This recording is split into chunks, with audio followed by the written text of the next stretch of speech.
नमस्कार मंडळी, श्री स्वामी समर्थ. जेव्हा देव आपल्या घरात वास करतात तेव्हा तुम्हाला हे 20 संकेत दिसून येतात.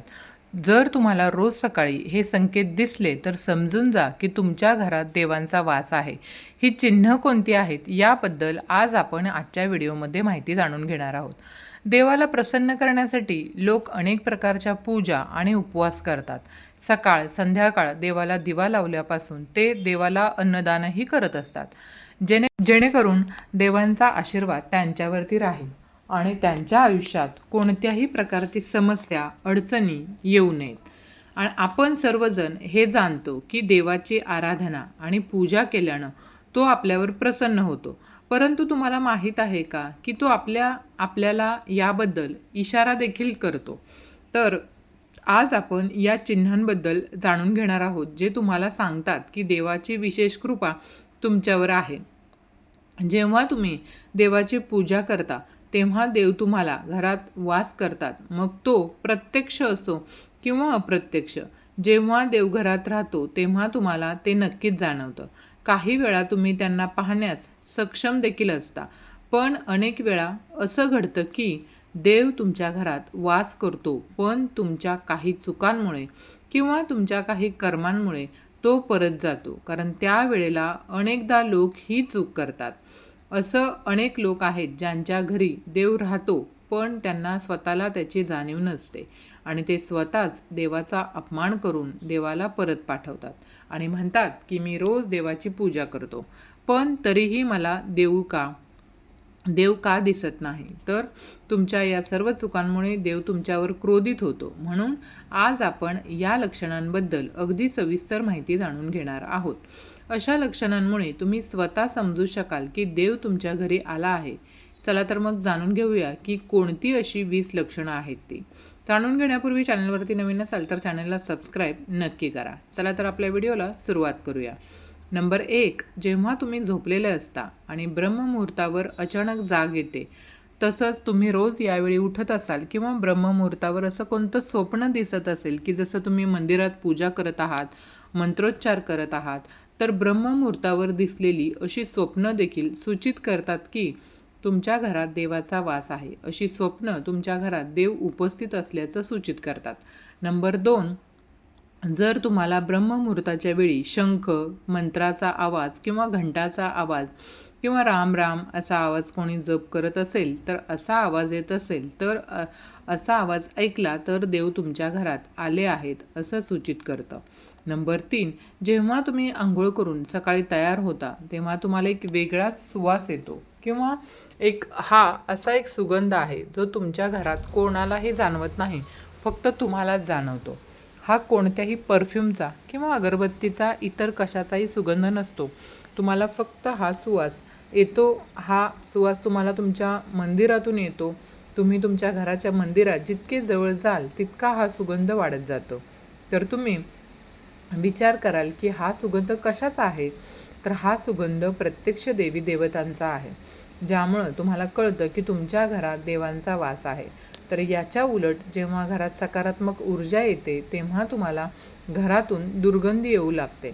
पण जेव्हा देव वास करतात आणि सकारात्मक ऊर्जा प्रवेश करते तेव्हा तुम्हाला सुगंध येऊ लागतो, जो तुमचे हृदय पूर्णपणे मोहित करतो. यानंतर येतो नंबर 4, तो म्हणजे जेव्हा तुम्ही पूजेला जाल तेव्हा त्याचवेळी कोणी जीव, म्हणजे जसं की कुत्रा, मांजर, गाय किंवा अन्य कोणीही असेल, जसं की एखादा साधू असेल किंवा एखादा भिकारी दारात आला असेल, तर आठवड्यातून वारंवार हे जर घडत असेल तर ते तुमच्या पूजेच्या वेळी येत असतील, तर याचा अर्थ असा होतो की देव तुमचे दार ठोठावत आहे. कारण गोमाता ही सुद्धा माता लक्ष्मीचं एक स्वरूप आहे आणि कुत्रा हा भैरोबाचं प्रतीक आहे किंवा कोणी भिकारी आला तर तोही देवाच्या कोणत्या ना कोणत्या रूपात येत आहे.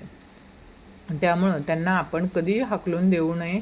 त्याऐवजी त्यांना आपण काहीतरी खायला द्यायला हवं आणि त्यांचा सन्मान करायला हवा.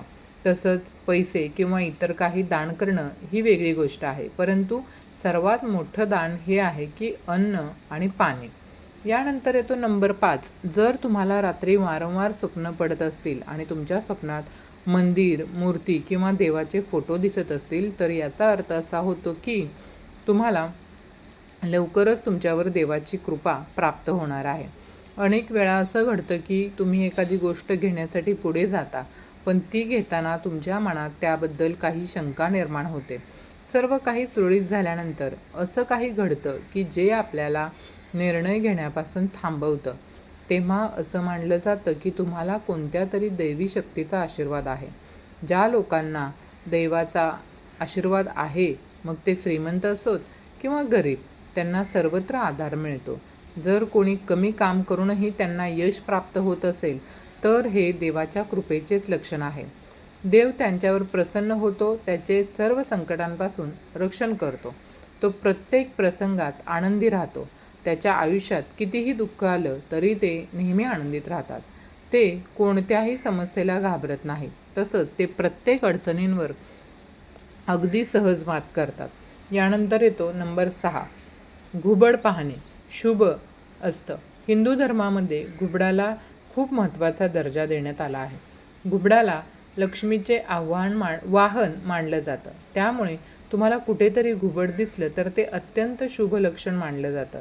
जर तुम्हाला अचानक कुठेतरी घुबड दिसलं तर समजून जा की देवी लक्ष्मी लवकरच तुमच्या घरी येणार आहे. नंबर 7, धनाची देवी माता लक्ष्मी. हिला स्वच्छता खूप आवडते. ज्या घरामध्ये स्वच्छता असते तिथं माता लक्ष्मीचा वास असतो. त्याचबरोबर स्वच्छतेसाठी वापरण्यात येणारा झाडू ही माता लक्ष्मीला अतिशय प्रिय आहे.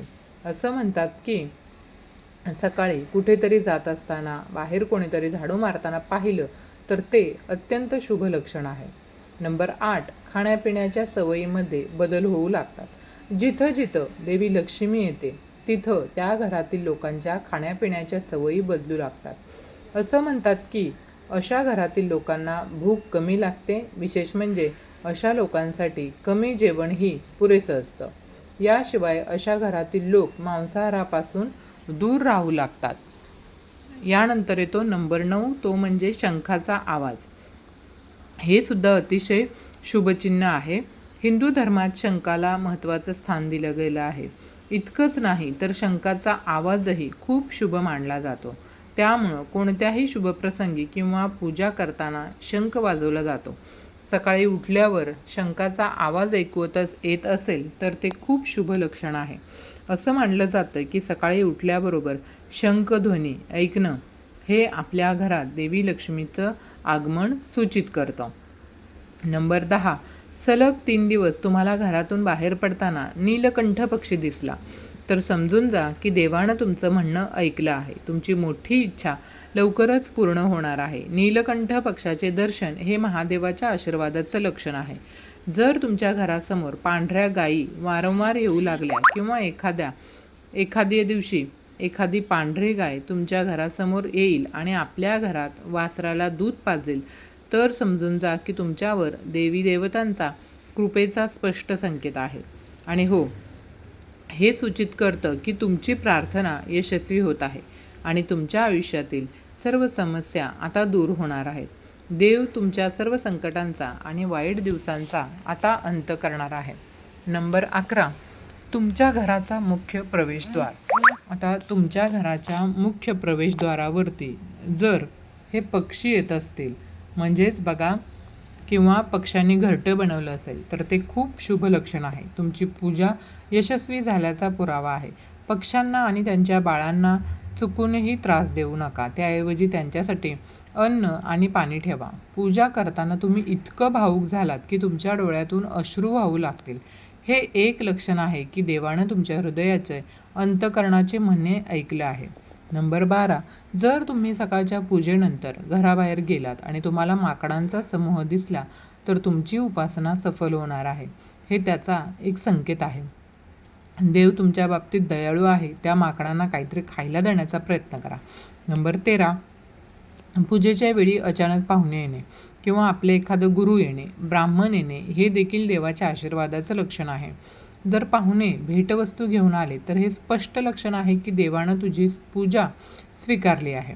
नंबर 14, पूजेच्या वेळी लावलेल्या दिव्यांची ज्योत अचानक मोठी झाली तर समजून जा की तुमची पूजा यशस्वी झाली आहे आणि देवाच्या कृपेने तुमचे दुःखाचे दिवस लवकरच निघून जातील हे सूचित करतं. नंबर 15, जर तुम्ही अनेकदा पहाटे 3 ते 4:30 5:30 या दरम्यान म्हणजेच ब्रह्ममुहूर्तावर उठत असाल तर ते देखील देवाचं लक्षण आहे. म्हणजे जर तुम्ही ब्रह्ममुहूर्तावर उठलात तर देव तुमच्या भक्तीने प्रसन्न होतो. नंबर 16, जी व्यक्ती पहाटे 3:20 अचानक उठते तर याला क्षुल्लक बाब समजू नका. हे चिन्ह खूप शुभ मानलं जातं. असं मानलं जातं की पहाटे 3 वाजल्यानंतर देवी देवतांच्या शक्ती जागृत होतात. ज्याला खूप काही सांगायचं आहे अशा परिस्थितीत असं लक्षण आहे की तुम्ही वारंवार 3 वाजल्यानंतर जागे व्हाल, तेव्हा पहाटे 3 वाजल्यानंतर देवी देवतांकडून मागितलेलं कोणतंही वरदान रिकामं जात नाही. देव तुमच्या प्रार्थना नक्कीच पूर्ण करतो. नंबर 17, जर तुम्हाला तुमच्या स्वप्नात उंच पर्वत आणि तिथून वाहणारा धबधबा दिसला आणि जर तुम्ही ते पाणी प्यालं तर तुम्हाला नक्कीच यश मिळेल. तुमच्या शिक्षणाचा योग्य वापर करून कुटुंब चालवता येत असेल तर ते केवळ भगवंताच्या कृपेने शक्य आहे. जगात असे अनेक लोक आहेत की जे शिक्षित असूनही शिक्षणाचा योग्य वापर करत नाहीत किंवा चांगले आरोग्य असलेल्यांवर देवाचा आशीर्वाद असतो. अशा लोकांनी स्वतःला भाग्यवान समजावं.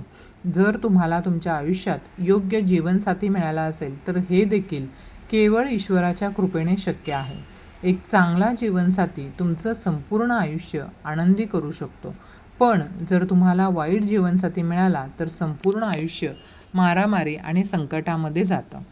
नंबर 18, एखाद्या व्यक्तीचं मूल जर आज्ञाधारक असेल तर ते देखील देवाचीच कृपा असते. अन्यथा आजच्या युगात बहुतेक लोक त्यांच्या मुलांमुळे दुःखी आहेत. ज्यांच्याकडे योग्य आणि अयोग्य फरक करण्याची क्षमता असते त्यांना त्यांच्या प्रमुख देवतेचा आशीर्वाद असतो. जे लोक स्वप्नातील देव पाहतात त्यांना नेहमी देवतांचाही आशीर्वाद असतो. अन्यथा प्रत्येकाला देवाचं दर्शन होणं शक्य नसतं. ज्या व्यक्तींचं रागावर नियंत्रण असतं, ज्यांचे मन शांत असतं, ज्यांना प्रत्येक प्रसंगाला सामान्य पद्धतीने कसं सामोरं जावं लागतं याचं ज्ञान असतं, अशा लोकांवर भगवंताचा आशीर्वाद असतो, तरच हे शक्य होतं. नंबर 19, देव त्यांच्या वास्तविक रूपात आपल्याला दिसत नाही, पण काही लोक असे आहेत की ज्यांना देवतांच्या बरोबरीचं मानलं जातं. यामध्ये पालक आहेत, गुरु किंवा ब्राह्मण यांचा समावेश होतो. पूजेच्या वेळी यापैकी कोणीही तुमच्या घरात प्रवेश करत असेल तर ते अत्यंत शुभ लक्षण मानलं जातं. नंबर 20, पूजेच्या वेळी देवाच्या मूर्ती किंवा फोटोवरील एखादं फूल किंवा एखादा हार तुमच्या दिशेने पडला किंवा तुमच्याजवळ पडला तर ते देखील अत्यंत शुभ लक्षण मानलं जातं. हे असं सूचित करतं की देव तुमच्या पूजेमुळे अत्यंत प्रसन्न झाले आहेत. देवांचा आशीर्वाद तुमच्यावरती आहे आणि तुमच्या इच्छा आता लवकरच पूर्ण होणार आहेत. व्हिडिओतील माहिती आवडली असेल तर चॅनेलला लाईक, शेअर, सबस्क्राईब नक्की